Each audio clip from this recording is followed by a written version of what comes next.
C'est la question qu'on vous pose, chers amis, ce matin sur le Twitter de Sud Radio. C'est l'une des questions qu'on vous pose. Est-ce que la brouille, le désaccord, la crise entre les États-Unis et la France risque de s'aggraver? Vous votez sur les réseaux sociaux, sur Twitter notamment. Pour l'instant, vous répondez oui à 62% d'entre vous. On vous pose aussi une autre question pour faire écho aux propos du président de la République en fin de semaine. Est-ce qu'il est temps de lever les restrictions anti-Covid? Le pass sanitaire, par exemple, les jauges, là où il y en a. Pareil, vous votez sur les réseaux sociaux.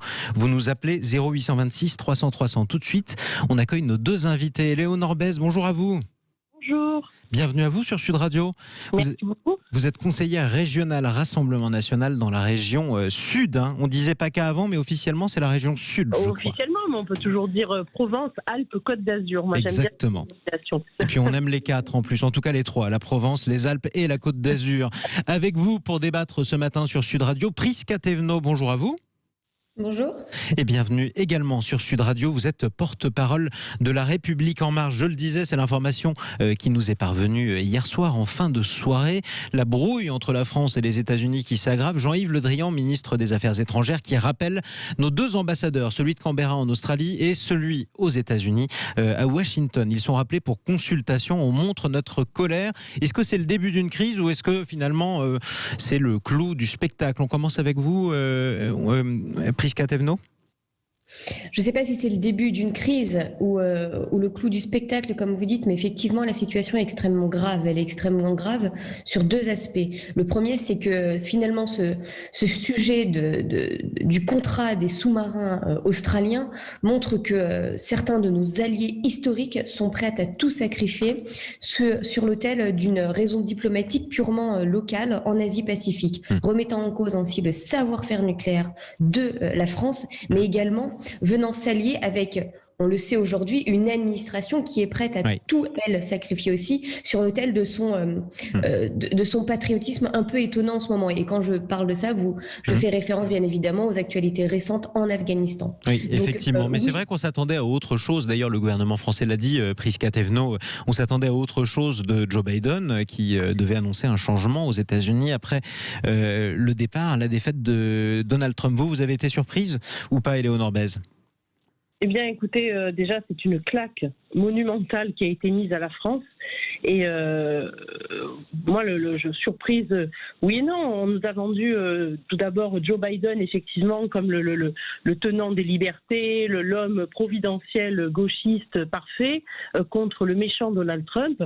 On s'aperçoit que Biden, donc il y a déjà le désastre en Afghanistan, du retrait des troupes, et puis la claque monstrueuse qui est mise à la France.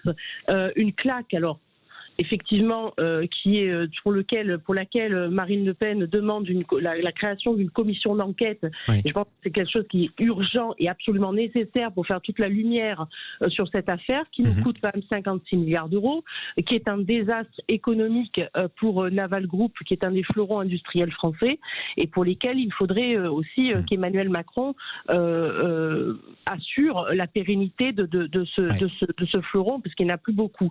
Et puis, il y a aussi non seulement l'arrêt, non seulement de ne pas aller à un gala et de rappeler les ambassadeurs, ce qui ça effectivement est très bien, mais il y a aussi le fait qu'il faudrait peut-être, et il faudrait certainement rappeler les troupes, la partie des troupes militaires françaises de l'OTAN, voilà, pour asseoir complètement j'allais dire Sauf que les troupes.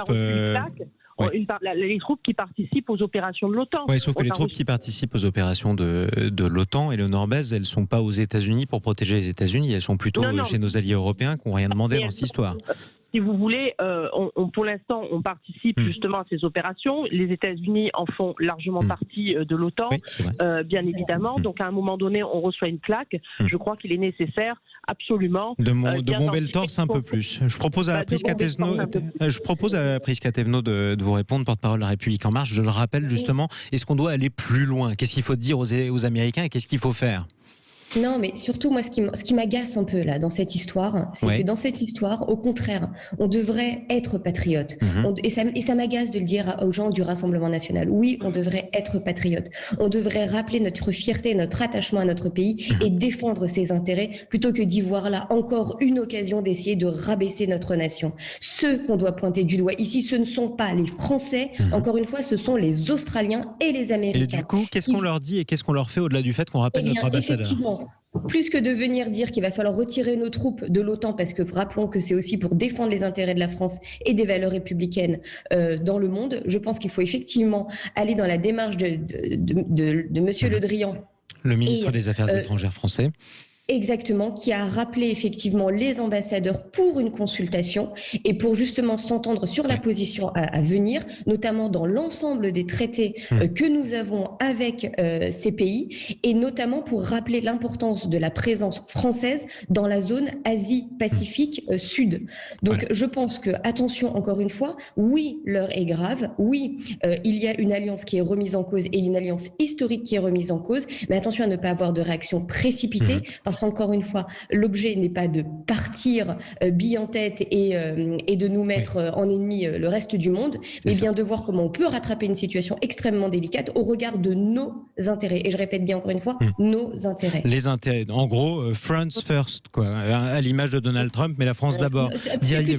C'est plutôt Europe plus que first. France, et justement, c'est l'Europe first. Restez avec nous, en tout cas, Prisca Thévenot, je rappelle que vous êtes porte-parole La République En Marche. Restez avec nous également, Éléonore Bèze, vous êtes conseillère régionale dans la région Sud, conseillère régionale Rassemblement National. On posait cette question à tous ceux qui nous écoutent sur Sud Radio, sur le Twitter de Sud Radio. Est-ce que cette crise, est-ce que ce désaccord entre les États-Unis et la France risque de s'aggraver? Pour l'instant, vous répondez oui à 63% d'entre vous. Vous aussi qui votez et qui nous écoutez, vous êtes un peu vexés contre les Américains. Vous avez probablement raison. Restez avec nous. Dans un instant, on va revenir à l'intérieur de nos frontières, comme nos deux ambassadeurs, chers amis, puisqu'on va parler des restrictions sanitaires. Le pass sanitaire, par exemple. Est-ce qu'il est temps de les lever, ces restrictions, alors que l'épidémie se calme? Vous votez sur Twitter, vous nous appelez 0826 300 300. À tout de suite sur Sud Radio. Sud Radio.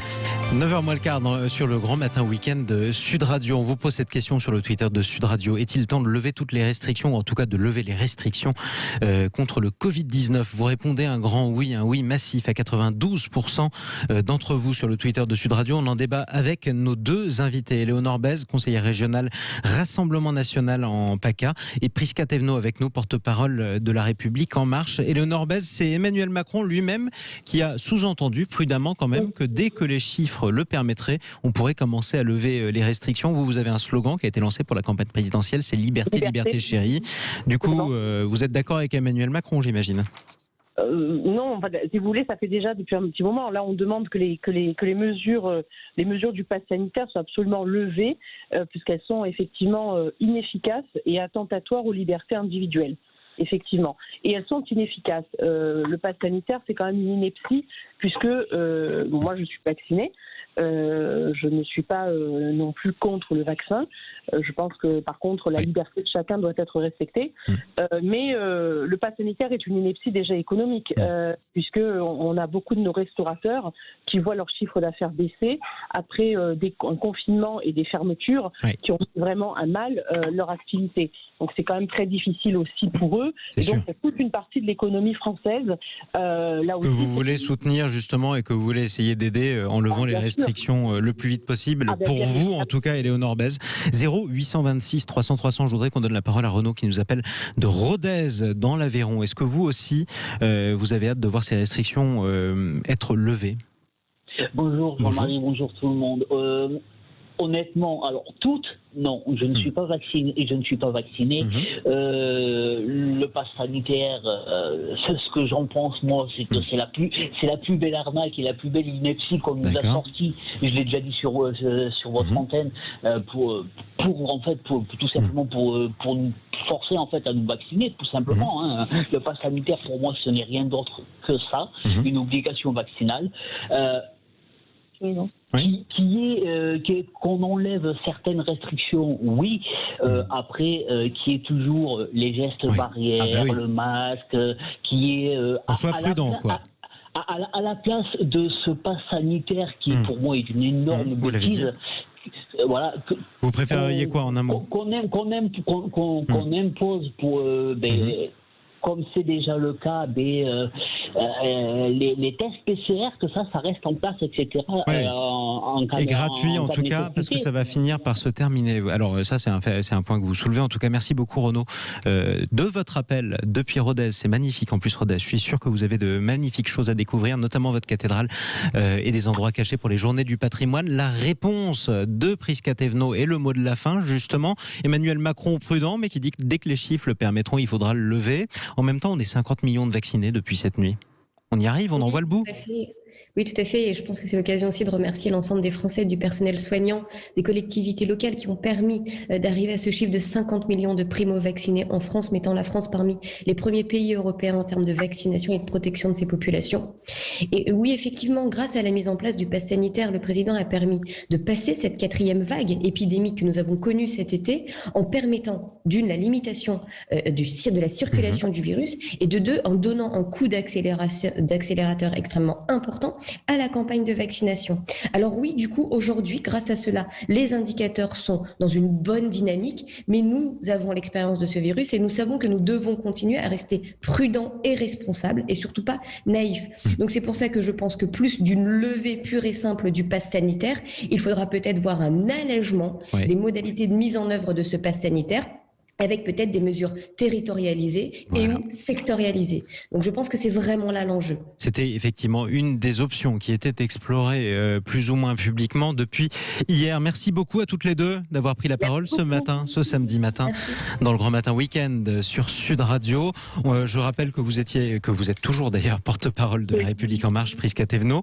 Et merci à vous également, Éléonore Bèze, conseillère régionale Rassemblement National en Provence-Alpes-Côte d'Azur. C'est le meilleur nom. Et on dit chacune de ces provinces. Restez avec nous, chers amis qui nous écoutez sur Sud Radio. On vous posait cette question sur le Twitter de Sud Radio. Faut-il lever les restrictions contre le Covid-19 ? Vous répondez oui, évidemment. Vous avez hâte, c'est normal. Et vous répondez oui à 93% d'entre vous sur le Twitter de Sud Radio. Chers amis, je vous propose que nous aussi, on les lève.